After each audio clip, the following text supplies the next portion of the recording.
Hello once again, everyone, and welcome back to part 2 of a series I didn't think we'd be doing a part 2 of, but this is 2 more drills and games for open floor. So, as you guys know, I'm a big proponent of, don't just show up and spar over and over and over again, because you don't learn a whole lot when you're just sparring. You need to be doing some drills, and you need to be doing some drills outside of class as well.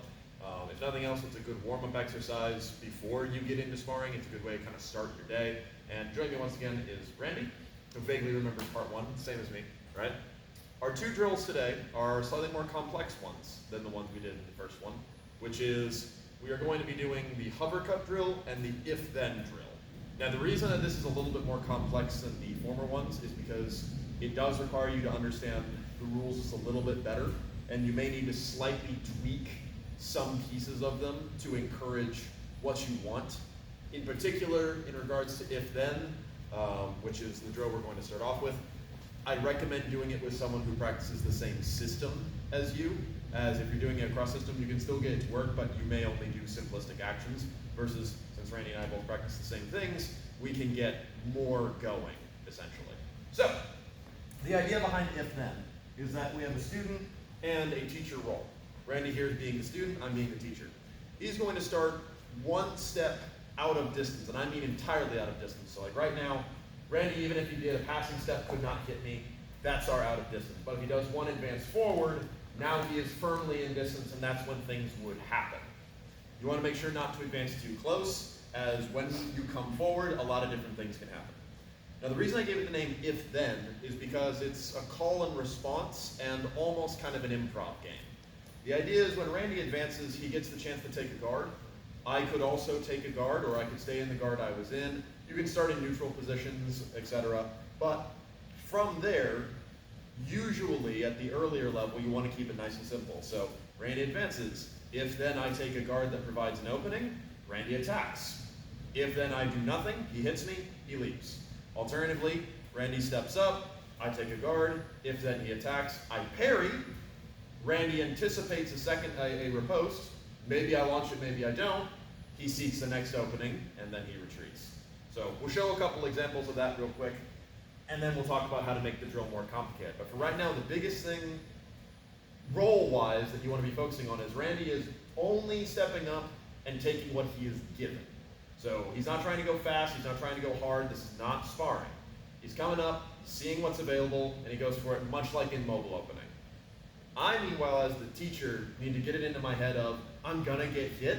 I'd like him to hit me how I want him to hit me. I.e., I'm trying to lead him down a certain path. So if I know Randy needs to work on his first intention, because he's always hitting on second intention, I may stand there for quite a few times and just get hit with that first hit over and over and over again to make sure he's actually doing it. But, let's do a couple rounds of that real quick, and we'll go from there. And for this, we're both using long swords. Nice and simple. It's a pretty universal sword. Most everyone in HEMA is at least a little bit familiar with it. All right. So we start out of distance. I stand in a relatively neutral position. Randy approaches up.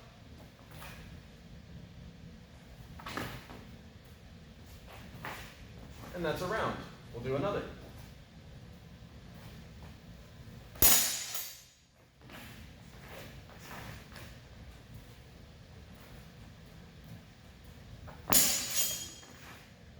See, so we saw a little bit too anticipation of me not necessarily going back at him. That's why I want the attacker to focus on come up, throw your attack, and then, should they defend themselves, work on recovering back before coming back in. This is just good habits. We'll do that round again. There we go. Still a little bit of anticipation. Wait for it. Try again. Attack. Attack. Yes. And you can absolutely call things out if you need to. But the point of it is we want him to very clearly be listening and only taking the right tempo instead of the quick tempo. So, that's a simple level, right? You step up, taking openings, maybe a riposte from me, and as long as he's, paying attention, everything ends up fine. And, even if you're not, that's not necessarily a failure state. It's just, hey, let's make it really clear what actions are happening. Now to make it a little bit more complicated, we have a couple options. So if everyone's doing really well with that, you make it more complicated. By now I give him things he could work with. So far, I've been taking pretty much the most universal, just at the shoulder position to give him all his options. Another thing I could do is I could put my blade out into space. So Randy now gets the choice. He could avoid that blade entirely. He could do something on the blade or what have you, and that could change then what he does. And furthermore, I really want to stress that this doesn't always have to be an aggressive action. Randy, if you put your point out at me. So if I approach and someone extends their point toward you, a lot of people think immediately about, I'm going to crush them with the hit, it's going to be great, right? You don't always necessarily need to do that, especially if someone's anticipating it. There's nothing wrong with, and then I will bind, right? Maybe, oh, now he does nothing, now I can hit. Or maybe, now he reacts to that bind, I get a different hit. It's very easy to accidentally turn actions on the blade into full combos all the time, and they're not necessarily meant to be, because that limits your options too much. The other thing that I will introduce in this round is the idea of when he approaches, I attack first. That approach is also an opening. So if Randy approaches and I see him in some sort of position I can do something from, I may launch an attack, in which case he gets the choice. Maybe he can set up a counterattack, maybe he can't and should defend, and then maybe he can come back at me or what have you. But the important thing is, these rounds should always end with Randy hitting me. You should not have to flee until we add more complex things of that we're not getting to yet. So let's do a couple rounds with those things added in.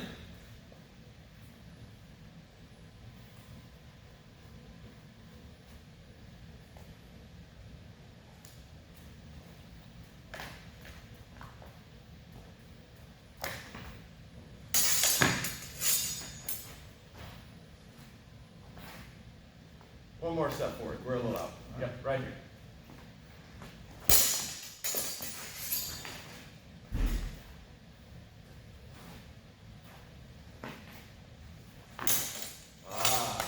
Lost attention. Try again. There we go. Yes. That's why we don't want to get in the habit of always moving on everything. Because yes, don't be wrong. As the attacker, if I do a pointless search effects on there, yeah, he should continue with his attack. But my tip did manage to get back in front of his face. Yeah. Taking that time to be extra cautious is really what we're focusing on, because we're not worried about speed. He's gonna win, but we want him to win correctly. Now the final thing that you could add into this, the very last complicated piece that we're not gonna show an example of, would be we add in a failure state for Randy. Basically, I have him attack multiple times. I may even go back at him a couple times, but he is anticipating winning until he decides we've gone too far. Now, the trick with this is it shouldn't just be me sitting there blocking. That doesn't teach him anything. It'll just frustrate him, and eventually he'll hit me harder. The point of it is to be, okay, we're all doing a good job, but I've been here for too long. I should step out, reassess, and see if I can stack the odds in my favor again on the approach, which is the same thing we recognize all the time during sparring. But during drill, it's either people go for it too much because they don't have confidence in their attacks, or they forget that leaving is just as good a victory as hitting me if everyone's doing their job well. But that's if then. And you can do this with literally any weapon. You can even start adding certain things in to encourage certain behaviors. So what I really recommend from the teacher's side of things is, for example, let's say Randy advances up in something that sets him up for a good counterattack, so he takes a powerful guard of some sort or things along those lines. Cool, let me give him something of an attack that sets him up to do that. Perfect, good, right out of the book. Alternatively, you can look for things purposely that mess with the person you're working with, because you should know each other pretty well. So if I know Randy likes to cut my arm a lot of the time, we'll come forward, I'll put his blade out there, and I'll expose this, and he'll just immediately always go for the arm. Arm. I don't let him have that arm. And every time he does, I focus on putting my point in his face. So that as this happens, we end up in a situation where, oh, look at that target. You've got to be aware of that. And that will start getting them to recognize holes in their game. Because just talking about it, it's like, yeah, bro, totally, yeah, I'll adjust that. This makes you look at it. But the next drill. Now we talk about the hover cut drill. So for this, the whole goal of this is kind of the same idea. It's to bring you out of immediate tempo. A lot of people are used to going hard, fast all the time. What this forces you to do is you make the most of the tempo, but you don't necessarily do something aggressive with your blade. So, the goal here is that fencer A is going to step up to fencer B and going to attack twice. That could be any two attacks. It could be a cut, it could be a thrust, it could be whatever. But it's going to be two good attacks, and make sure these are good. So I step up, I throw my first attack, I throw my second attack, and then from here, I am going to leave under whatever position felt good. So here I just threw a good fendenti. We're going to use Italian terms because why not? I'm going to retreat, keeping that opening there. And Randy's job is to follow me. Now this doesn't always necessarily mean just keeping distance, but that's the key part of it. He's staying with me as I'm trying to flee. And from there, he's adjusting himself to get opening. So in this case, the simplest case, we'll do that again, right? I throw my attack, I throw my attack. It's very easy for Randy to just keep with me as I step, and I necessarily provide him a good opening for him to take, which he can go ahead and take, boom, and he hits me on that last bit as I'm fleeing. Alternatively, it may find yourself in a situation where you can chase them, you might even have an opening like that, but it's not the right time to take it. What I mean by this is if you find yourself in a situation where your opponent is more set up, essentially. So we'll go over a different sort of attack. Yeah, that'll be fine. I throw in 2 cuts, boom, boom, and I'm leaving under cover. If Randy just attacks into the opening right now, there would be nothing realistically stopping me from either after blowing him or countering him. So instead, as Randy's keeping pace with me and we're falling back, he does something with his later body to get me to commit to closing that off, which then opens up that tempo. That's the hover cut in this action. It's that little, here's something to think about, oh, I'm defending and retreating, and now you're hitting me while I'm thinking about those things, rather than thinking about going back at you. So, once again, 2 attacks, he defends both, I flee after my 2 attacks under good guard, whatever that is. Randy keeps pace with me. If need be, he does a movement on the blade to get me to react to it, or he can also do it off blade. He can just present the pointer something to make me twitch, and it's me. This is meant to be done. I'm not necessarily cued in to what Randy's going to do. Randy's not cued into me. There's no set things here. It should be a natural reaction for me. Those are our roles. If Randy can exploit it, I will react in the human way, and he will get an opening. So we'll do a couple rounds of that.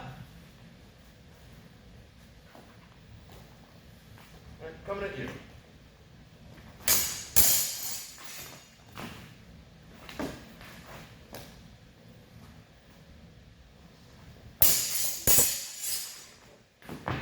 Could have given me a little more adjustment here.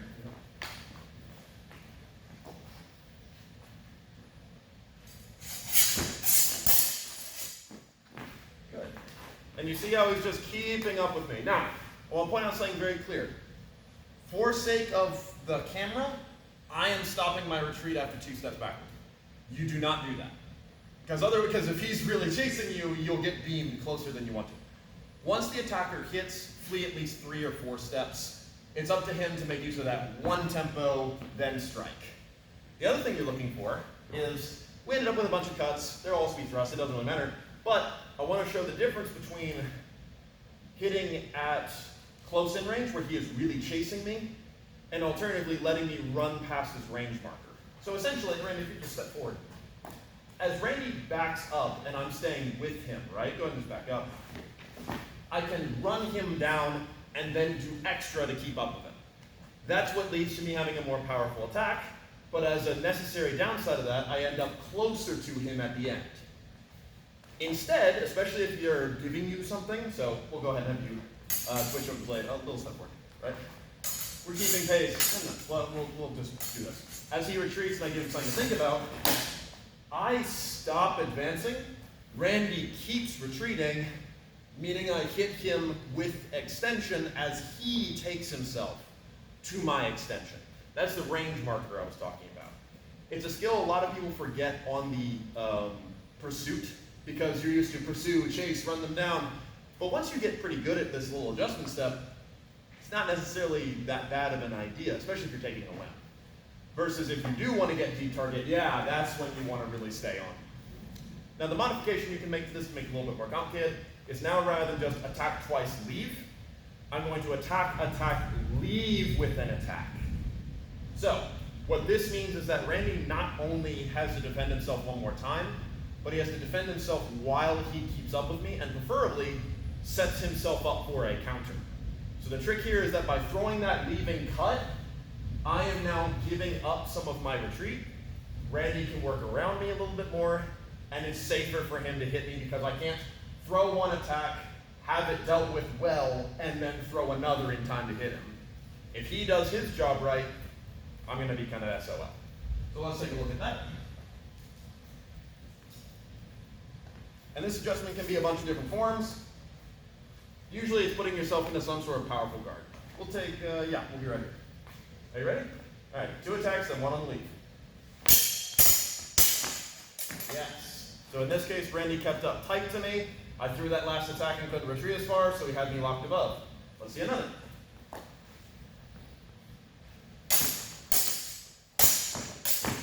Yes. And then absolutely, I defended why I shouldn't have, but the point is, he could still absolutely hit. We'll do one more.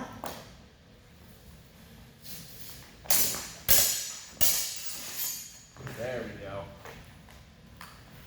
And the whole point of this is that when I throw that final cut, Randy can get up into my grill. Be that forward, so he controls more of my sword, be that laterally, be that final defense is something specialized that breaks my point down or knocks to the side, something that makes me completely open, so that final attack honestly hurts me more than it hurt him.